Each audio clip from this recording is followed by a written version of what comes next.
Hello কৃষক বন্ধুরা, কেমন আছেন? আশা করি অনেক ভালো আছেন এবং আগামীকালও ভালো থাকুন, এটি আমার কামনা। আমি হাবিবুর, আর আপনারা দেখছেন agro mind by Habibur YouTube channel. তো আজকে একজন চাষি ভাই আমাদেরকে বলল যে আমার ধানের জমিতে একটি প্রবলেম এসেছে। কি প্রবলেম সেটি বলছে যে কি শীষ বেরোচ্ছে এবং শীষ সাদা হয়ে যাচ্ছে। তো আসলে কি কারণে শীষটি সাদা হচ্ছে এবং তার প্রতিকার কিভাবে করব সেটি আমরা জানবো। তো সেটি চাষি ভাইয়ের মুখ থেকে শুনে নিই যে আসলে তা মানে কেমন টাইপের জিনিসটা হচ্ছে।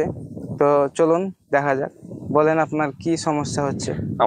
আমার এখন এই সমস্যা, শীষটা যখন বের হচ্ছে, হুম, বের হওয়ার পরে পরে সাদা অংশ হয়ে করে যাচ্ছে। হুম, ধানটা যে সবুজ থাকবে তবে যে চাল হবে, হুম। সেটা চাল এটা তো না হয়ে আপনার সাদা পাতানে সবুজ পরিবর্তন হয়ে গেছে। পাতানে পরিণত হয়েছে। এটাই প্রবলেম এখন হ্যাঁ, শীষটা।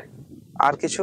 না, এইটাই প্রবলেম এখন। তাহলে আপনি বলতে চাইছেন যে আমার ধানে এখন শীষ বেরোচ্ছে, মানে থোড় থেকে শীষ বেরোর টাইম চলে এসেছে, কিছু কিছু শীষও দেখা যাচ্ছে।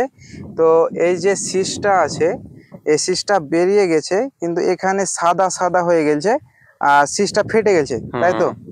এটাই প্রবলেম। এটা হচ্ছে আমরা যেটা বলে থাকি, সেটা হচ্ছে এটি গন্ধি পোকার আক্রমণ। এটি গন্ধি পোকাতে অ্যাটাক করেছে। গন্ধি পোকা কি করে, যখন আপনার জমিতে শীষ বেরোবার টাইম হয় তখন এই পোকাটির অ্যাটাক হয়। তো গন্ধি পোকাতে যখন শীষটি আপনার বেরোবে, তখন যে শীষে যে মানে দুধটা আসে, শীষটা টিপলে পরে একটা দুধ বেরোবে। সে দুধটা যখন আসে তখন গন্ধি পোকাতে কি করে, তার দুটো সুর থাকে, সেই সুরের মাধ্যমে তারা শীষের মধ্যে সুরটিকে প্রবেশ করায় এবং তার মধ্যে যে দুধটি থাকে সে দুধটিকে তারা চুষে নেয় এবং তার ফলে শীষটি সাদা হয়ে যায় এবং সেটি ধানে পরিবর্তন হয় না, পাতান হয়ে যায়। এটি আপনার আরও অন্য রকম হতে পারে। দেখা যায় যখন ধানের মানে ধানটিকে কেটে যখন মাড়াই করি, তখন চালের দেখা যায় যে এক একটা চালের দানা আপনার কালো রঙের হয়ে থাকে, পুষ্ট হয় না। আবার কিছু কিছু যখন ভাত খায় তখন সে ভাতটা তেতোও লাগে। তো এটি গন্ধি পোকার কারণেই হয়ে থাকে।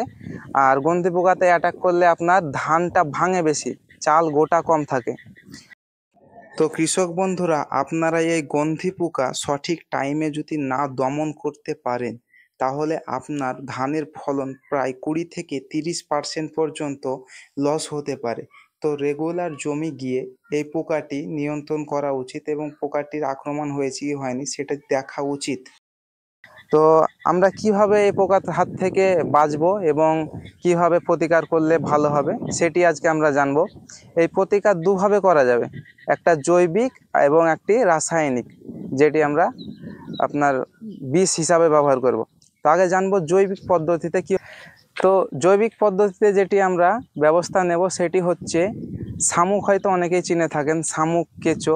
তো এই শামুকটা আমরা, যে শামুকের মাছ এবং কেঁচোর মাছগুলো, এই মাছগুলোকে আমরা সঞ্চয় করব। 1 বিঘাতে 30টা হলেই হবে। তো 1 বিঘাতে 30টা সঞ্চয় করার পর এটিকে আমরা বিষ মিশাবো তার সঙ্গে। আপনারা যেগুলো একটু হাই কোয়ালিটির বিষ, যেটা মনোসিল কিংবা আপনার যেটা রেড কালারের পয়সন থাকে কিংবা ইঁদুর মারা বিষ, এই বিষগুলো আমরা মিশাবো। এবং 1 বিঘা জমিতে এই যে শীষ বেরোচ্ছে, এই শীষের লেভেলে আমরা কোনো কঞ্চি কিংবা কোনো খুঁটি পুঁতে এই শীষের লেভেলে সে মাছগুলোকে ঝুলিয়ে দেব। গন্ধি পোকা মাছ লোভী হয়, তারা মাছ খেতে খুব ভালোবাসে, কারণ মাছকে তারা শোষণ করে নেয়। এবং যখন এ মাছটিকে শোষণ করবে তখন আপনার গন্ধি পোকাটা মারা যাবে। এটি হচ্ছে জৈবিক পদ্ধতি। এবং এবার রাসায়নিক কেমিক্যাল পদ্ধতিতে কি করব, কেমিক্যাল পদ্ধতিতে আমরা যেটি নিব সে ক্যানারি কোম্পানির এক্সট্রিম, এটিতে আছে ল্যামডা সাইহ্যালোথিন 5%। এটি আমরা নেব। তার সঙ্গে আর একটি নেব, সেটি হচ্ছে ক্যানারি কোম্পানির অ্যাসিফেট 95% এসজি। আপনারা হয়তো অ্যাসিফেট নামটি 75% শুনে রেখেছেন, ওটি হয় পাউডার গ্রুপের মাল, আর এটি হচ্ছে এসজি, অর্থাৎ এটি 95%। ওটার থেকে এটাতে পাওয়ারটা বেশি আছে। এটি 95% হওয়াতে মানে যে পোকার আক্রমণটা অনেকটা কমে যায় এবং এটি এসজি ফর্মে আসে, যেটি আপনারা সামাই ফর্ম বলেন, অর্থাৎ সাবুদানা যেটা কিংবা সামাই যেটা বলেন সেটি বলে থাকেন।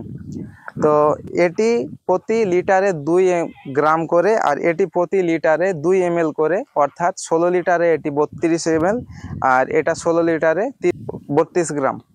তো এটিকে মিশিয়ে আমরা পুরো ধানের জমিতে স্প্রে করে দেব। তাহলেই আমাদের যে গন্ধি পোকা, সে গন্ধি পোকার হাত থেকে আমরা আরাম পাবো। কৃষক বন্ধুরা, আপনি আমার হাতে যেটি দেখতে পাচ্ছেন এটি ক্যানারি কোম্পানির এক্সট্রিম। এটিতে আছে ল্যামডা সাইহ্যালোথ্রিন 5% ইসি ফর্মে।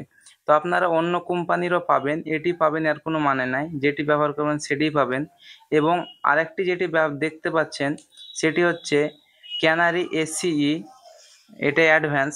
এটি হচ্ছে আপনার অ্যাসিফেট, যেটি 75% পাওয়া যায়, তবে এটি 95% এটি এসজি ফর্মে। তো এই যে দুটি টেকনিক্যাল বললাম, ল্যামডা সাইহ্যালোথিন 5% ইসি এবং ক্যানারির যেটি এটি হচ্ছে অ্যাসিফেট 95%। এই দুটি টেকনিক্যাল, যে কোনো নামই হোক, টেকনিক্যাল দুটি আপনারা দেখবেন, টেকনিক্যালটি হচ্ছে মেন। আচ্ছা, ঠিক আছে।